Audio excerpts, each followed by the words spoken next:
Hey everybody, Chris Lindsay here, and you're listening to Pitch List. Join us on a deep dive into the heart of what makes writing songs and making music so magical. Let's find out what makes songwriters tick, and along the way, remember why we love music. Welcome to Pitch List.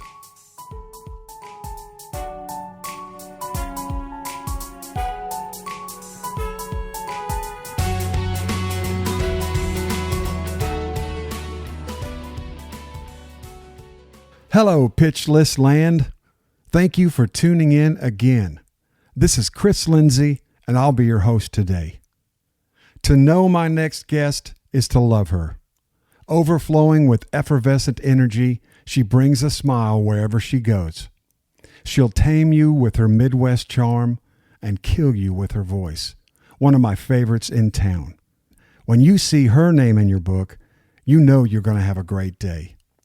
She has written big hits for many, many country artists and is out now with a beautiful new record of her own. Here's Sarah Buxton. Good morning. I'm really psyched. Morning. How are you? I'm so happy to be talking with you, my friend. Well, I am happy to be talking with you. I've been looking forward to this ever since I heard about it. This is the fabulous Sarah Buxton, who is one of my favorite people in the world. How are you? You're one of my favorite people in the world, and I don't. You are such a. You remind me of Amy. You're just like a beam of sunshine. You know what I mean? Yes. To be around, and you're just one of those people that you just love to be around. So I'm just happy to have you. Oh, thank you so much. I'm not always a beam of sunshine. Sometimes I understand. I'm a beam of other things. but lots of times I try to rearrange it to where I'm putting good energy out. So yes, you do. And yeah, that's right. And I know because I've been with Amy for 20 years. Yes, I understand. You know. She has other moments, but, yes. I think it's so great though that it's just like, it's like you said, we do have a choice into what we put into the world. And when you put that kind of energy out, it just makes everything better. I think. It does. It really does. Especially now with things like Instagram, and there's so many different ways to connect. Yes. That I always have to reimagine, like, okay, what am I putting out there for sure? Yeah, it's a lot. It's a lot to juggle. Yes, it is. I was listening last night and this morning. And by the time this airs, you have a new EP out, right? Right now we've got a couple singles that we can hear, but by the time we'll have a whole EP, which is fabulous. Will you tell us some about that? I know it's you. Did Daniel work on this too? He did. Yeah, well, tell us about it. Yeah, the way this all started was, I guess it's just been 10 years of songwriting for other people after 10 years of only writing music for myself. And, I guess I had my reasons at the time for not releasing music, but as I've approached 40, I've gone, this is silly. People are always going, so what are you doing these days? Because, as a songwriter, people only really hear when you have a big hit. They don't know. They assume, they're like, what are you doing? I'm like, I'm doing what I've been doing my whole life, which is I wake up, I drink coffee, I go write a song, and I come home and do some other shit. I don't know. Or sometimes I then write another song in the evening, as you know. But I thought it was time to just put some music out there that was like just a direct little window into my heart. And I wanted it to be genreless. I wanted it to be really open and expressive and kind of feminine and emotional, kind of a different side of me than I've been able to really express in the years when I was like worried about how are we going to brand this and what are we going to do. And I wrote a song with Daniel Tashin and Ian Fitchup, two of my best friends in the whole world. Mm-hmm. We have a band with Kate York called Skyline Motel. Right.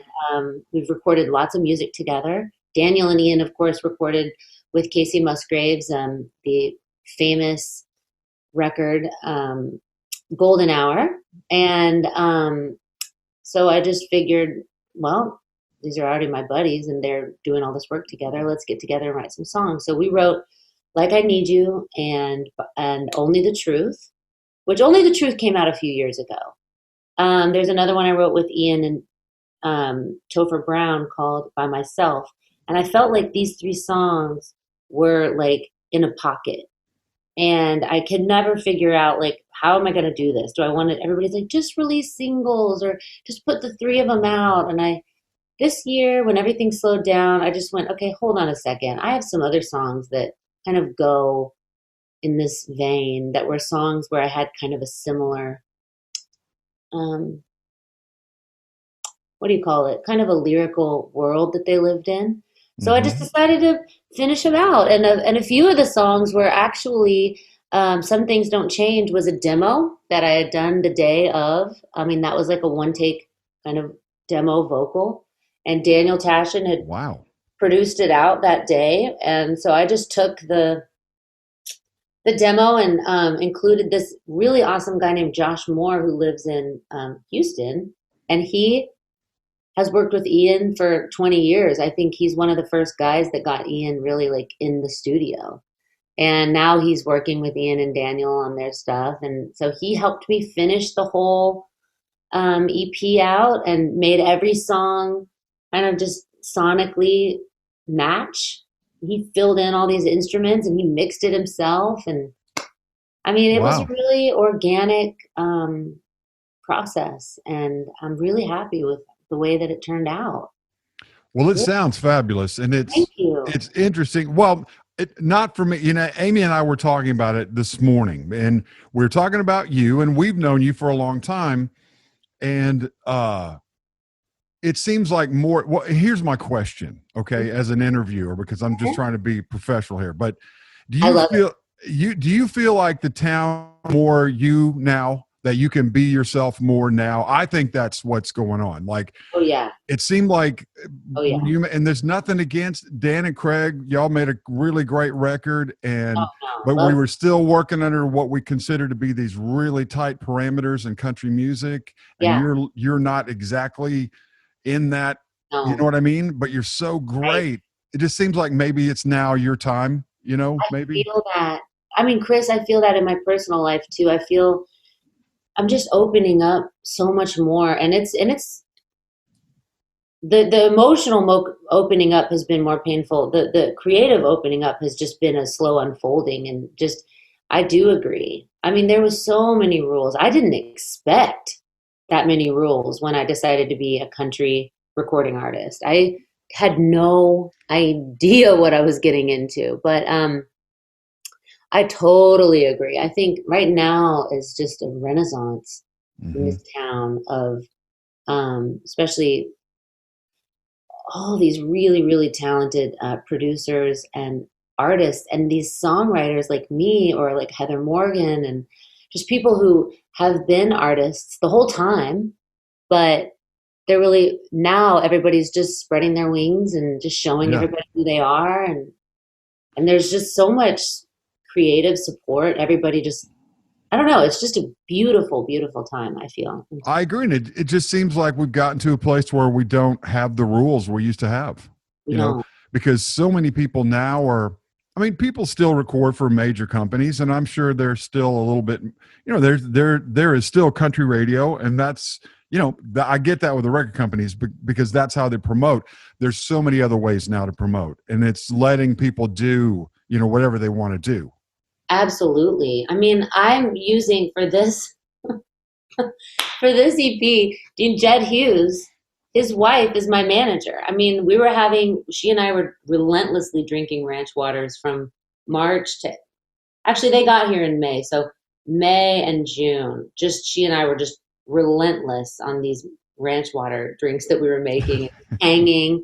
And I was like, she is so smart. I'm just sitting there talking to her and just went, so what would it cost me to like what am I going to do here to like work with you? Like how would you be interested in like being my manager? And she was like, sure, yeah, okay, I'll help you. Like, and so like even that, it's like I feel like now you don't have to go out and find a manager or somebody that is like in the business Right. to do a really great job. She's done a really great job helping me release this music. I feel like she does so many things. So even in that realm, it's just open now. You don't have to have like CAA. You don't have to have, whoever, Yeah. Vector whatever, management. You can have one of your best friend's wives, like who's a really smart person, help you put it out.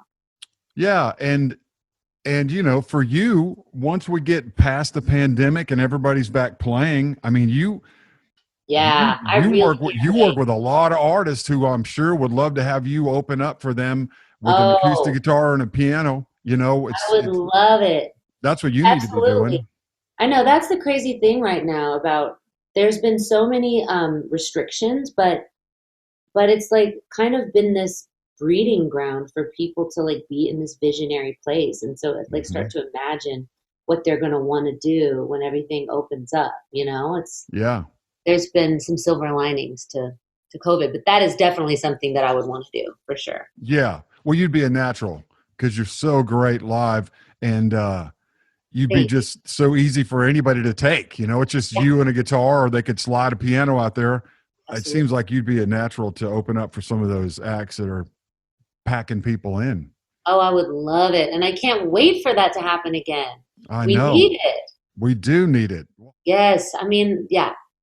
In the meantime, I'm going to enjoy this time. I'm going to do everything I can to just woodshed and enjoy and just write and write. And It's a great 'cause, attitude.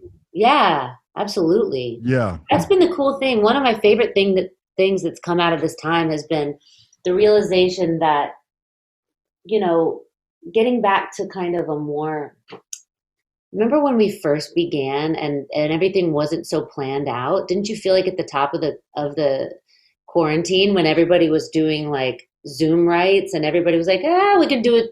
We can start at 3, we can start at 2, whatever. Everybody's just gotten a little more creative Hmm. with how the day is going to go. And I kind of have enjoyed that. I've gotten out of town to write a lot with Hmm. some friends and just drive 45 minutes outside of town and just be for 3 days, which is actually a lot better because I don't have to like go back into being a mom.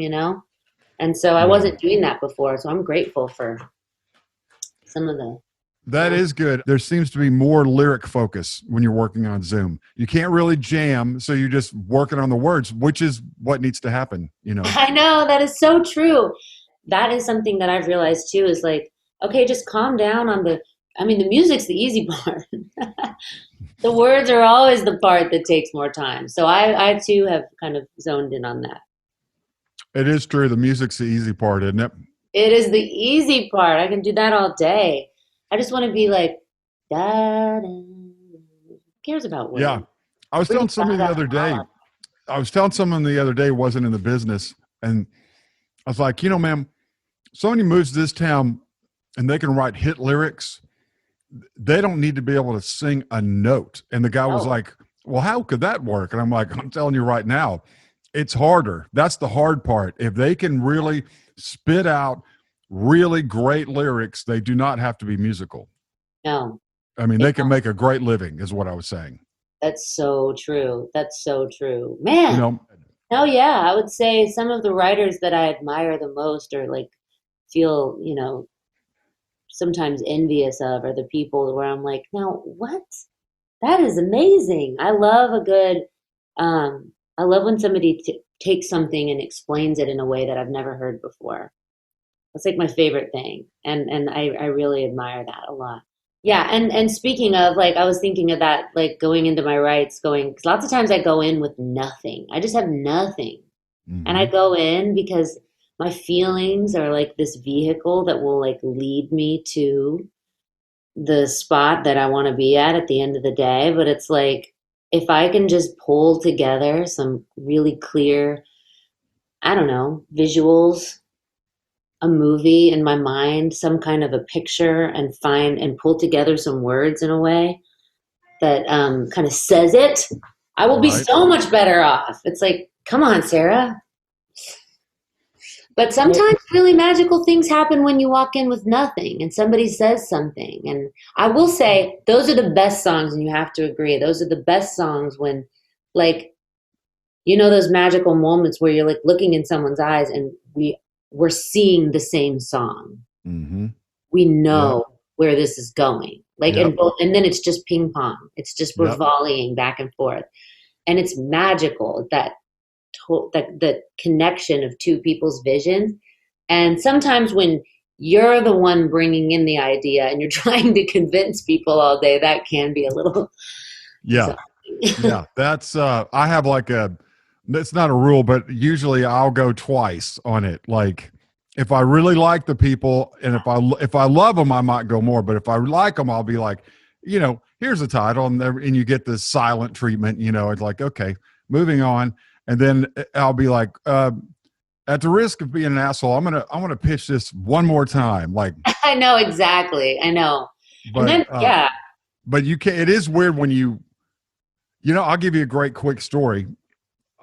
Amy had this concept. She'd been trying to get people to write it for about a year, right? She had been emailing, people to write. I want to write this type a song about this. Okay. Yeah. Crickets. She's getting crickets. Nobody wants to do it. She finally talks Tom Douglas into doing it, and it got cut 3 days later, and they went back in and put it on the McGraw record. See, it had to be Tom. It had to be Tom. It had to be Tom. Right. I cannot deny that there are aspects, as much as I try to like, there's some people that I know that really look at lists. They almost look at songwriting like baseball stats or something, especially now that there's like a hit songwriter chart or something where they rank everybody. I've seen that. Yeah, people will like divvy up. People will like think about people and like, well, they do this and they do that, blah, blah, blah. But I will say, you got to leave a little bit of room for the magic. And I will say there's just magical days. You can't deny. No, absolutely. That she emailed everybody but she didn't email Tom. And then she gets it to Tom. And then 3 days later it gets cut. It just had to be Tom. It's but so true. But before that day happens, you're like, what the heck? Like, yeah, there's the magical moments are what keep you going through the times when everything just feels like, why am I doing this? Like, there's just such frustrating times. And then there's these moments where everything lines up and you go, oh my God, no, I'm completely doing what I'm supposed to be doing. And everything's perfect. It is so crazy. You're so right. I mean, you get addicted to those times, those moments when you're in a room where lightning strikes, yes. Like those great songs that you feel like you could write 20 verses. They just keep coming, they just keep, it's just like, wow. Oh my gosh. And it happens quick. And it's just like. So on my EP, there's a song called By Myself. And this is how some of these songs usually come to me personally, is like for like a month, I had been talking with Tom about Laurie White, who passed away. Yeah. And the idea that it was just tripping me out that when we die alone. Like we could die. I was like, Tom, we could die in a car accident at the same time, but we still have to pass into the afterlife alone. And I was just thinking about this idea. And one day, Ian Fitchuk and Topher Brown and I had written 2 songs, and we'd already written 2 songs that day. And then By Myself literally fell out of the sky at the end of the day in about 20, 30 minutes, really quickly. I don't even remember anyone really writing or editing anything. It just fell out. And I feel like you can hear it when you listen to it. It doesn't sound like somebody trying to, it's just the spirit. And I think I look at it like it's a spirit. It's just like the spirit, this energy enters the room. And yeah, it's just kind of magical. That's the only way that I know how to say it. Yeah, it is. And I know we have a lot of people who listen to the podcast who are newer writers, and I think a lot of people who aren't writers listen. That phrase gets used a lot, fell out. I've used it myself, and I heard you say it. I want to talk about it some more because I think it's interesting. We always say that, but it is kind of like it's coming from heaven, right? Or from it's coming from some other place, right? Which we have talked about on our podcast. But do you believe that? Is that what you think? You're channeling it, or? Yeah, I think I look at it. I do look at it like I'm channeling it. That is how I look at it. But for people that don't believe in that kind of thing, another way to describe it would be that it's coming from subconscious. Yeah. It's coming from a bunch of my memories, and my analytical brain is not involved. It's like complete streaming, downloading this vision that I'm seeing from my subconscious in, and it just so happens that the people I'm also in the room with are doing that too at the same time. Mm-hmm. So if you don't believe in it coming from heaven, or you don't believe that it's channeling, then you can look at it like it's a subconscious kind of meditative. But I will say, like, I know some art. You know that guy, Waylon Payne? Yes, I know Waylon. We had him on the podcast. Okay. He is magical. And I just did a round with him at Third and Lindsley, a COVID round. And God, when he's singing, he goes to that place. He plays those songs, and it's like, kind of makes me want to cry remembering it. But he apparently will not finish a song. If it takes longer than an hour to write it, he leaves, because he 100% commits to the falling out as his process. And I admire the shit out of that, because, oh my God, like the thought of like that being your process and then never resorting to the tool belt, like, okay, let's get it out here. Now we're going to AABB it. Yeah. Get the patient on the table and get out the saws. Yeah. Then we're going to bring the pre back in as the bridge. Yeah. Breakdown chorus, full chorus. Like, we're not doing any of that. We're only channeling. Sounds exhilarating to me. And boy, you can hear it in his songs, you know? And, I agree. Do you think if we think about all the songs we've written, which songs got cut or songs that you loved, how many of them were those songs that we got our tools out and got it up on the table and, and fixed it and all that, did all the work to it? I'm wondering if the songs that get cut are the ones that fly out, The ones that I personally get cut that are outside songs where it's a me thing are the fallout ones. Mm-hmm. And I will say that I have had songs that were the kind of tool belt ones that I wrote with artists. Like, yeah. Okay. There has been I mean, the story of Sundays by Florida Georgia Line is a total tool belt story, but mm-hmm. But it's half mixed with the channeling, because it began with the artist channeling, and I had it on record while they were channeling, and I didn't doubt it. And when they left the bus, I wrote every word they said down, and that's the melody. And so then, you know what I mean? Like, I mixed the two, which you have to do in those artist rights on the spot. Well, yeah. Well, that's what the artist is living, that chaotic life that doesn't even allow them to sort of get that organized in their mind. It's our job when we go out there that's what we're doing. I think. Absolutely. Right? Help them get it all collected in 3 minutes, get it all on tape, get a demo, I know. It's like we're Navy SEALs. Yes. We're gonna come in, swoop in. What about Stupid Boy? Did that song fall out, or do you work hard on that one? No, that was a fallout song. It was 100% channeling. Magical day. We had written, a couple other verses to that song, which I wish that we had, but we chose the ones that we liked the best, and those were the verses. And actually, for years when I would sing that song live, I was going to ask. I think I've heard you sing an alternate verse.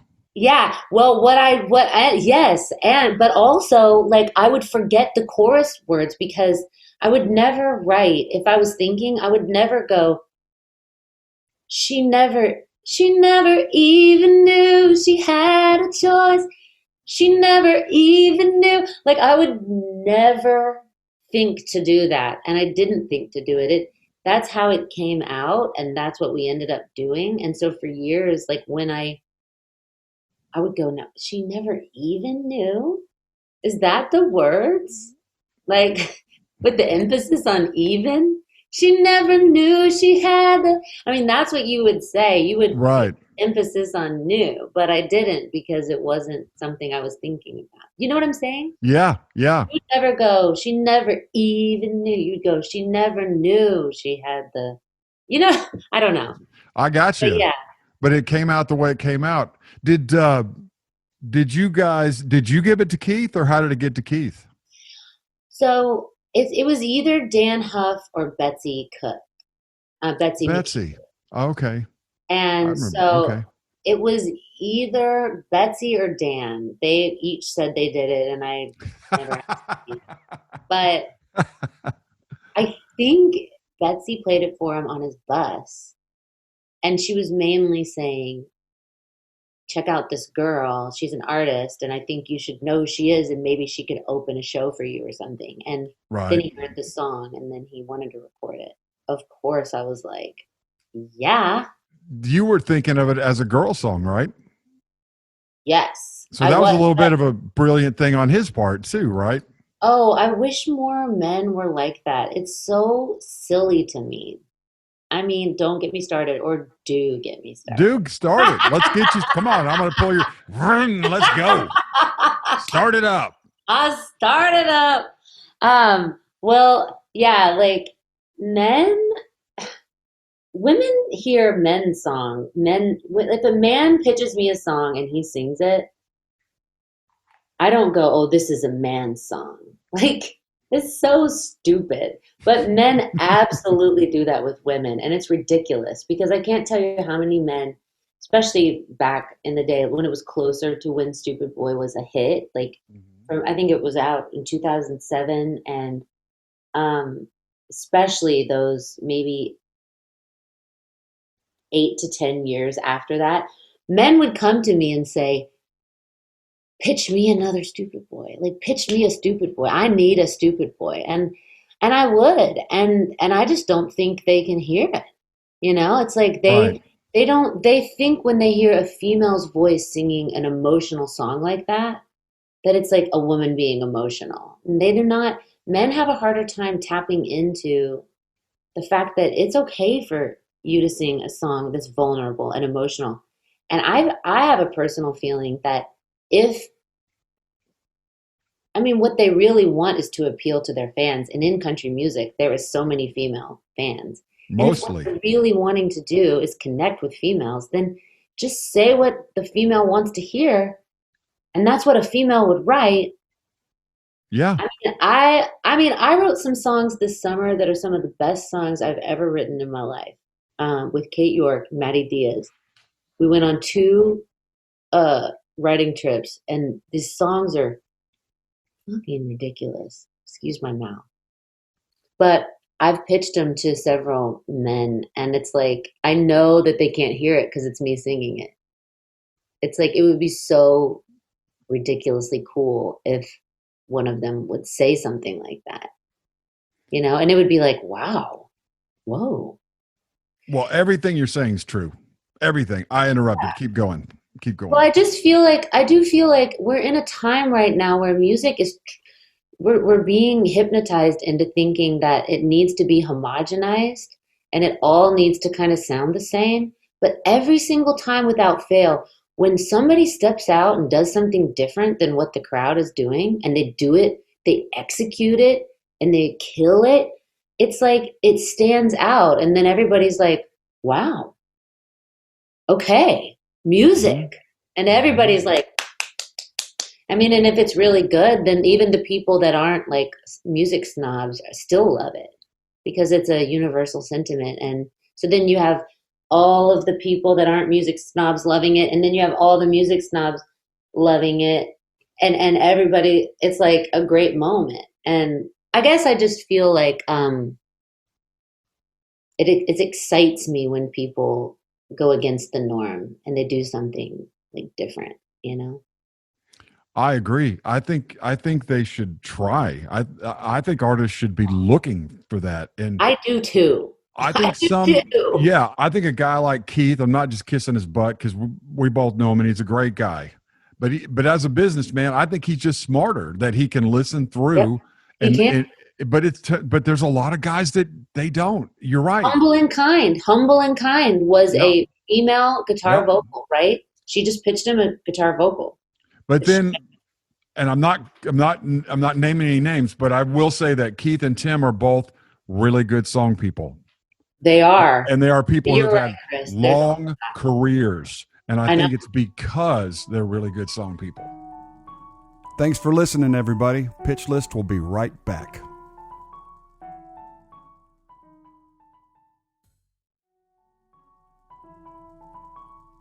Put the good songs out. I know it's crazy. It's interesting how um there's a song on I don't think I'm actually supposed to talk about this, but I'm just going to say it. Lady A recorded a song of mine and Abe's DeClassa and Topher Brown's called Ocean, and it's the title track on their album. And Is it's this like, new? it's new. Congratulations. And it's a piano vocal, no drums. I mean, Dan Huff, I mean, I can't even describe. He did such a good job with it, and anyway, it's like, and it's streaming really well. It's streaming like really high numbers, and Mm-hmm. it's really interesting that they're not talking about putting it out as a single. Maybe they still will, but it's just interesting to me that it's really an artistic piece, and it's streaming really well. That they wouldn't then choose to put that out. It's just, you know, Still, maybe you mean like the whole country radio thing? might be, might be. I it's don't know down what. tempo and it's too sparse but shit, at some point they got to let that go. I mean, you've got your marketing 2020. right there. It's like That's here's the streaming numbers, right? right. I Yes, mean, exactly. But and I just feel like, but you know, as the creators of the world, and we are the songwriters, the musicians, and the artists, the poets, the authors, and we are the people that um, we bring our visions into the world, and it's a real thing. And I am just, I just every day have to commit to still believing in these processes and in the magic and in the art of it, and still obviously showing up for I want to write a single like anybody else, but I mean, yeah, yes, I do.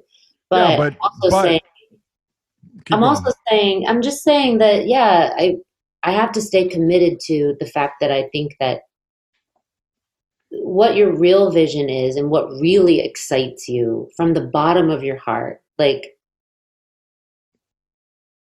if I'm Yes. tripping on mushrooms and I have lost my mind, like what would excite me on that day is what really excites me. Like, Mm-hmm. if those are the real things in this world, like what the inner child like gets so excited, I still want to really commit to believing in those things and bringing those things forward from my imagination and making that my legacy is still really, really important to me, regardless of what the business does and what the trends are. Because if we don't do it, who's going to? All then, I mean, we are the imagination people. That's our function. Yeah. I mean, you said it. I mean, really, that's what we're supposed to be doing. And it is counterintuitive, but I always preach it on this show. That's how you become successful. Yeah, yeah, okay, It's yeah. weird that you would think, oh, no, that's the crazy, beautiful, wonderful, freaky thing that I want Yeah. to love to do. Of course, I can't get paid to do that. I got to do this stupid shit. That's where you make the money. It's actually You not true. don't. Didn't work for me. No, I me would say neither. the last 10 years I have tried to do stupid shit a lot more than ever in my life, and I was not successful at it. I wasn't. I mean, I don't know. I just wasn't. And so I'm just not going to do that anymore. You're not good at things you don't like. I'm not good at things I don't like. It's just when we're all trying to be something we're not, we suck. We suck. It's true. It's so true. Here's a question for you. Just reminding me of something. You're a working songwriter. You're going in. I mean, you do your artist thing, but I know you go in days. You know, you got your briefcase. You want to get a cut. Yes. Okay. So when you're wanting to write a male song, right? And you go into a room with two guys, and all of a sudden you're in the room, you sing your ass off, and now they want to do a female thing. Does that happen to you? And now they want to write a song that's a female song because they got they got the badass singer in the room, but you want to write male to get a male cut. Every time I say, I say this. Every time I say, if we write it well enough, it'll be both a male song and a female song. Okay. Let's just write it that well. Let's just write it that well. And they'll be like, okay. And then problem solved. No, that's good. I learned that street. I learned to turn down that street a long time. That's good. So you're keeping everybody open, but there also still is the issue of where you aim the car. You know what I mean? It's like, yes, and I feel like it depends. I mean, if they're a really great singer, I just try to, I don't know, I try to empower them, and sometimes it happens for different reasons, but because sometimes they're just like, well, I just like the way you're singing it. And I'm like, okay.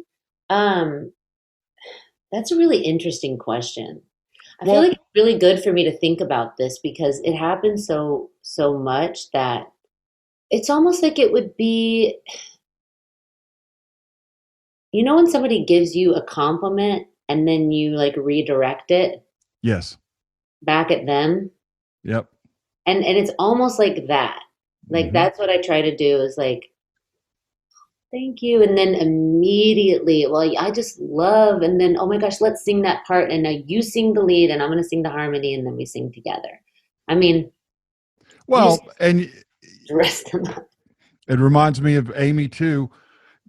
And y'all been here for a while. You guys, especially when you first started, it was a male dominated business, country music songwriting. Yeah. So as women, I think you guys have learned from the beginning on how to sort of move the room, you know, how to get, you know, for all kind of stuff. Oh my God. Yes. You're right.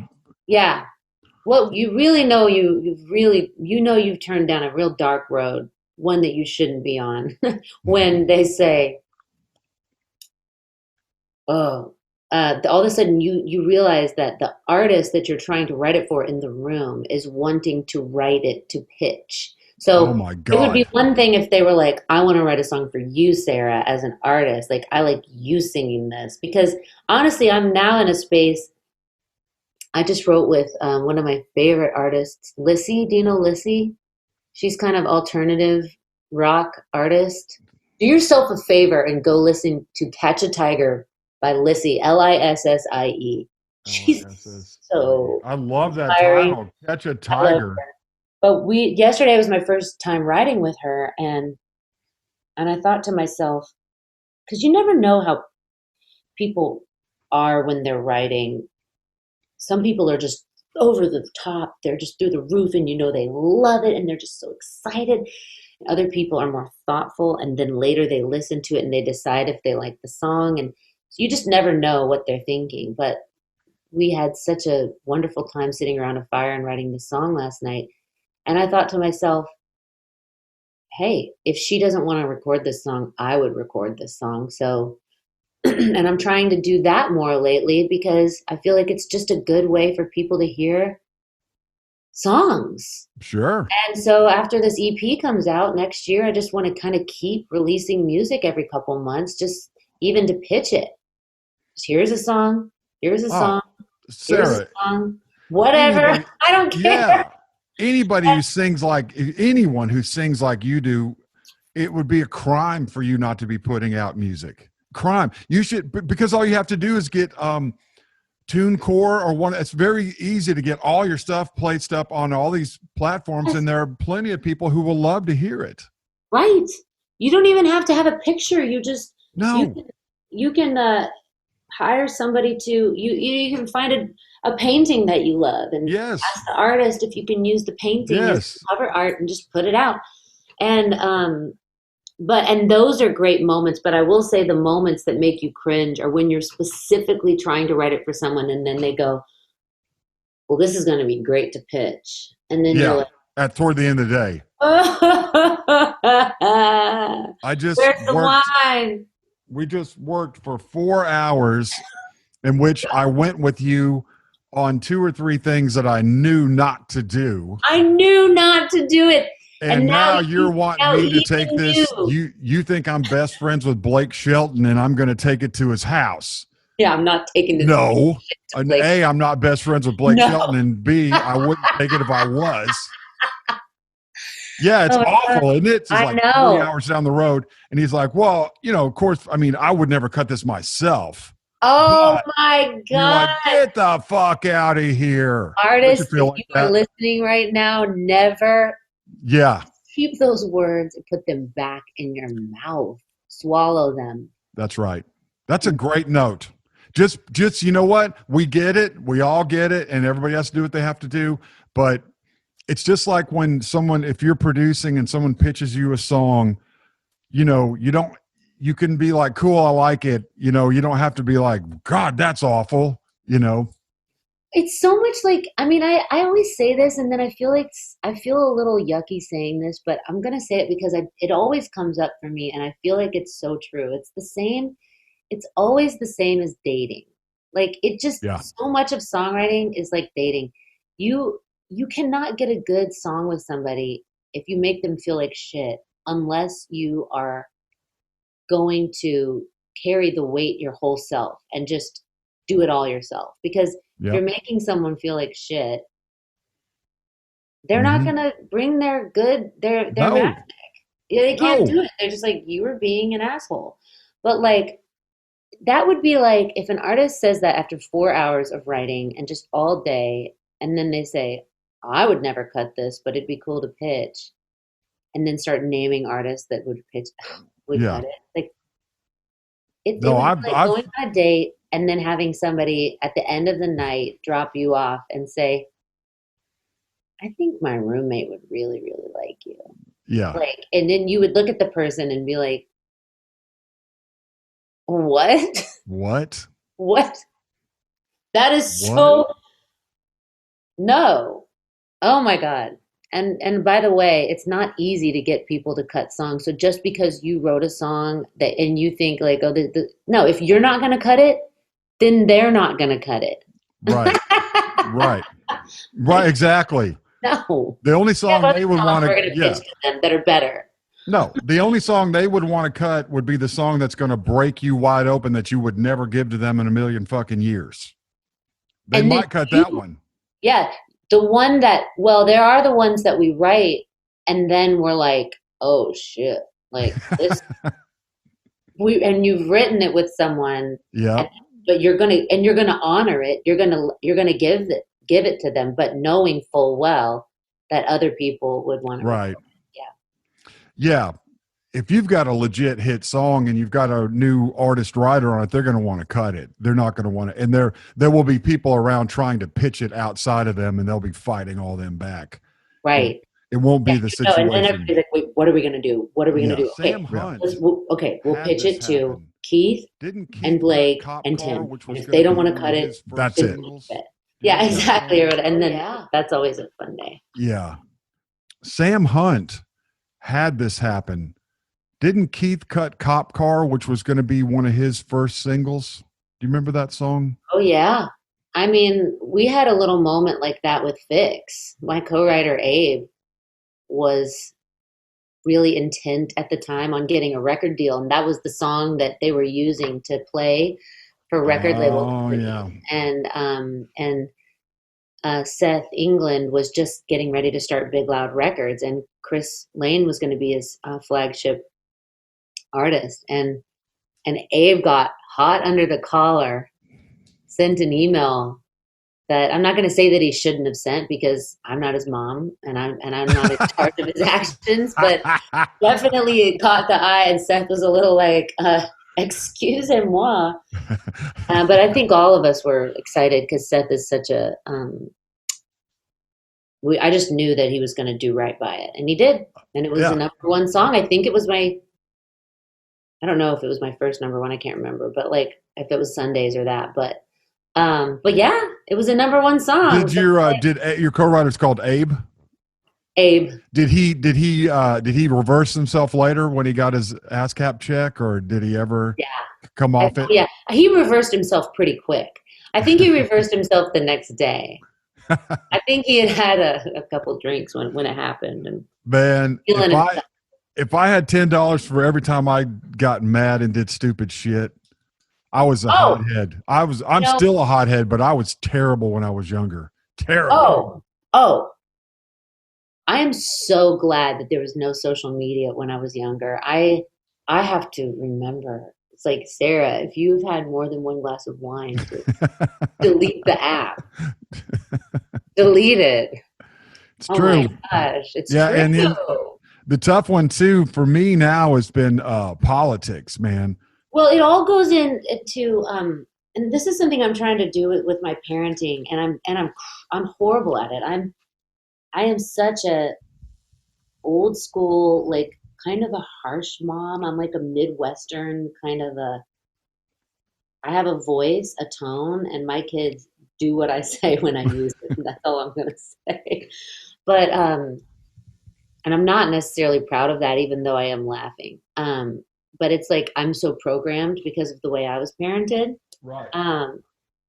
That being said, I am trying to move into, like I was saying about, I'm just moving into a more whole version of myself. And so with that includes some politics. With that includes a mixture of genres that I like to listen to. I'm not going to just cater to this one thing. I'm not going to um, give easy answers to hard questions. I'm going to just give you the real answer. How are you doing today, Sarah? How's it been going? How's it been going? I'm going to be like, do you really want to hear? Because I will tell you, I'm not going to just go, oh, it's been good. We're doing great. It's been a hard time. This has been a hard year. It's been a hard year. It has. Along with that comes some politics, along with that, it's going to creep in. It's going to creep in. It's so well said. It has been a very tough year. It's been an emotional year. Amy tells me all the time, I scream at the TV. Screaming is important. There's a place for screaming. There is a time, and it is 100% appropriate to express anger that way. Mm-hmm. I do. I will stand behind that. My dad was just diagnosed with cancer, and it has been. My dad is like the portrait of health, and my dad's not one of those people that worries about his health, and so I don't really believe anymore in that whole like. If you're going to worry about it, you're going to get it. No, it's like, and you create your own. I think to a certain extent, energetically, you do, and maybe there was stress involved and resentment. Some of it's but it's also genetic and environmental in addition. And environmental, which he never really bought into, and now he is. But because his dad lived to be 97, but he was just. We were hit with this. We thought it was kidney stones, and it was just this freight train of, oh shit, like the last 2 months, every time he goes to the doctor, we're getting like way worse news than we thought. And on the day that I found out that he had cancer and that it wasn't good, when I heard that tone in his voice, I was hit with that emotion, and it's more emotion than can be immediately put into a song. It's not one of those moments where you're like, oh, I need to write. No, I need to scream. It's like I was sitting on my couch. Tom was upstairs putting the kids to bed, and everybody was asleep. And this moan came out of me that was just like this primal moment. It was just like, Daddy. I mean, I just got up off the couch. I went out into the garage, and I probably screamed for 5 minutes, like in a fetal position on the ground, screaming like a baby.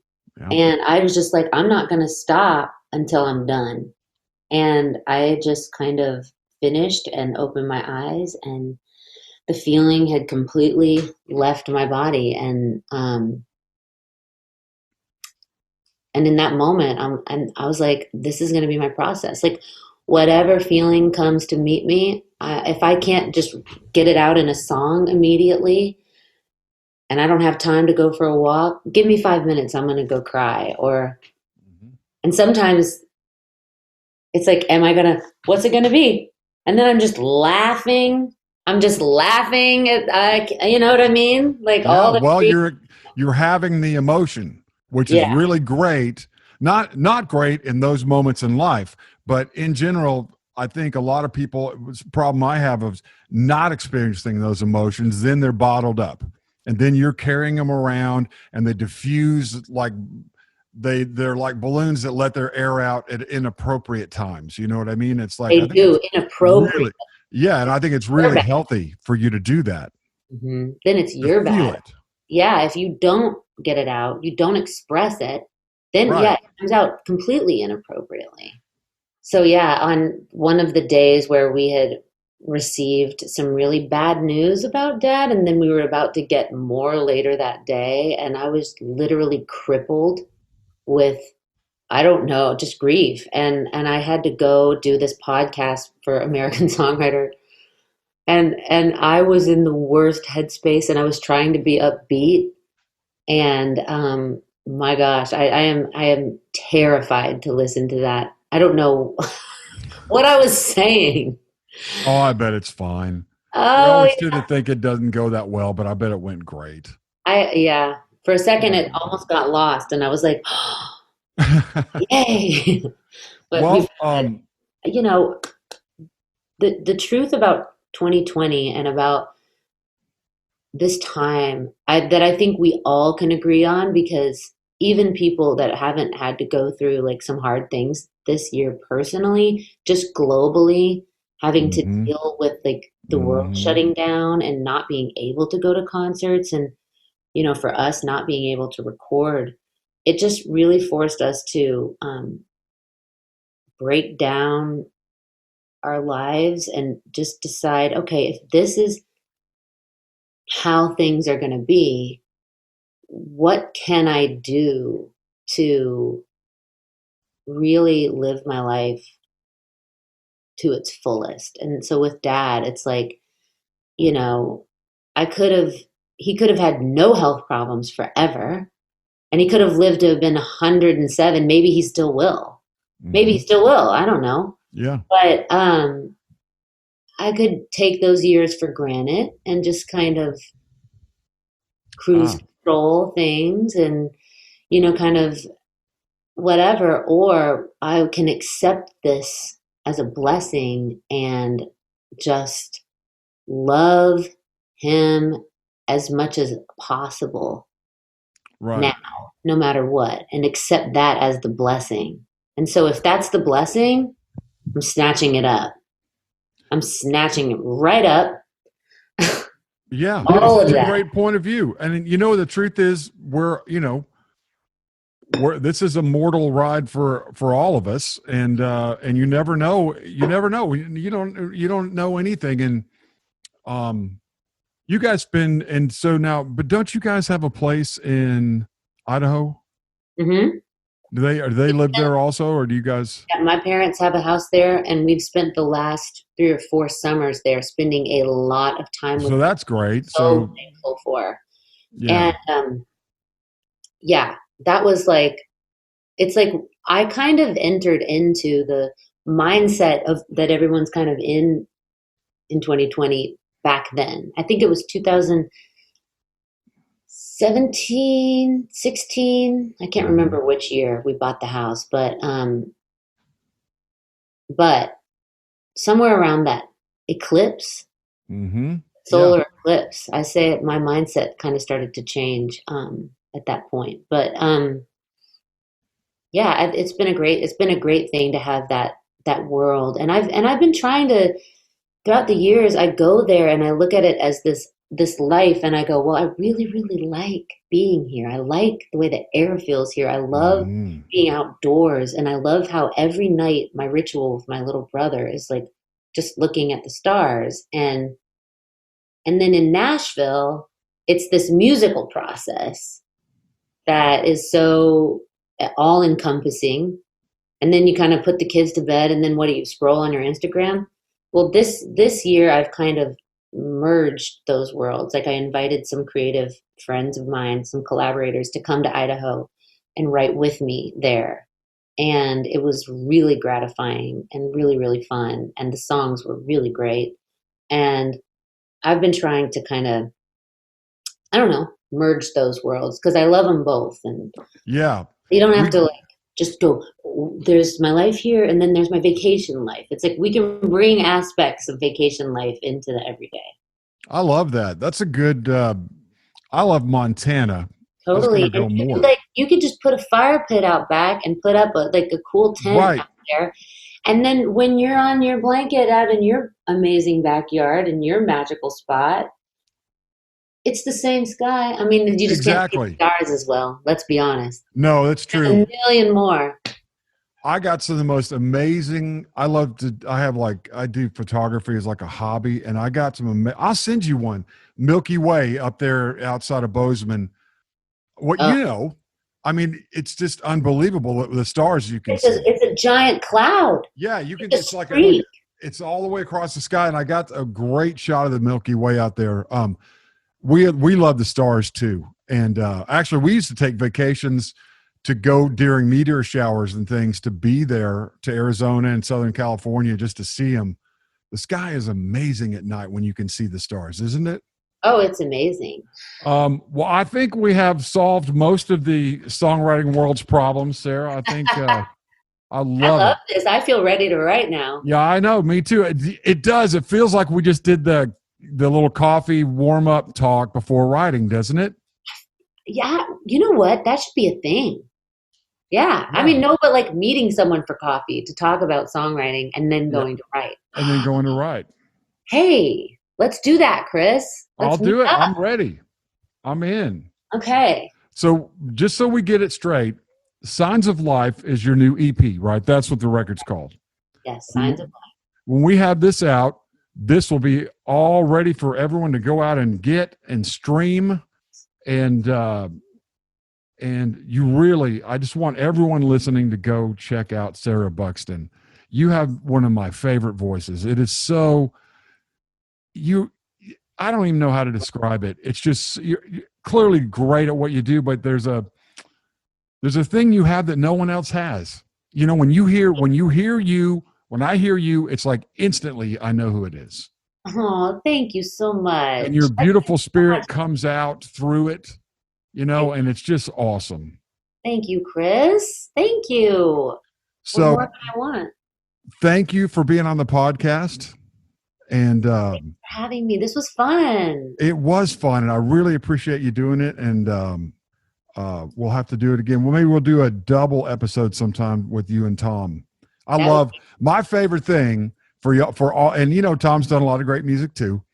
When you play flute and he plays guitar, that's my favorite. If you haven't found that, kids, go out on YouTube. I don't know what it's listed under, but y'all will do like late night sessions where you're playing flute, and it's just awesome. So his YouTube channel is called Homeschooling with a K, SKOOLIN. And it's Tom Bukovac, BUKOVAC, and we do some covers of some Genesis songs on there. And he's pretty magical. Great. He is a resource. He's a real gift, and he's a resource of knowledge. But I will say this: great singers, it's a different deal. And for all Tom's gifts, I bet he would agree with me. Yeah, he does. Being a great singer is a different gift. It's like, I'm a pretty good guitar player. I'm a pretty good musician. I'm good at putting it all together, but I'm not a great singer. There's something about, it fascinates me and just it pissed me off forever. It's like, how come I can't? Does some people sing so great and it's just a thing? First of all, I know what you mean, and I will say, like, my voice never sounds the way that I want it to. So, and I don't That's mean that crazy. self-deprecating. I mean, what I literally mean is, I'm like, when I listen back to my voice, I'm always like, it's not like I'm not happy with it, but it doesn't sound the way that I want it to. So I do relate to what you're saying. And I will say it is true that Tom says all the time that he would give up all of the guitar knowledge that he has just to be able to sing. Like, Well, I don't know. It just blows my mind. well, and as a singer, I think about someone like Tom or you. I go, well, you guys have all of this ability to build all of this inspiring music. And then all you have to do is just kind of figure out a way to get the vocal down. I mean, like, there's ways to make it get in there. I'm an okay musician. I'm not on Tom's level, but I like you including me in there with him. But I got to say that. And number two, um, uh, it's still just a magic thing when somebody can sing. Yeah, absolutely. I mean, I was at Belmont, we had ear training class, and I remember them trying to teach these people how to hear the difference between a third interval and a fifth. And they're like, dun, dun, dun, dun, and it's like, you can't, I'm thinking they're never going to get it. I mean, you either hear it or you don't. Right. Like, Right. oh no. Yeah. Well, Yeah. thank you so much. Hey, thank you. And really appreciate it, Sarah. Really. Much All right. love. Much love. Yes. Let's Thank you do our so much, coffee Sarah. hang Okay. one morning. Yes. Do All this right. again. Yes. Okay. Thanks for listening to this episode of Pitch List, produced in partnership with the American Songwriter Podcast Network. If you enjoyed today's show, please subscribe to us on Apple Podcast or your preferred listening platform. And if you want, feel free to leave us a 5-star rating and review. For exclusive content from this week's guest and more, you can visit our website at pitchlistpodcast.com or follow our social media pages on Facebook, Instagram, or Twitter. To hear songs written and or recorded by today's guest, check out this week's playlist by finding us on Spotify at Pitch List Podcast. Plus, don't forget to let us know on social media what songwriter, musician, or music business professional you want to hear from next. Thanks again for listening, and we'll see you next time.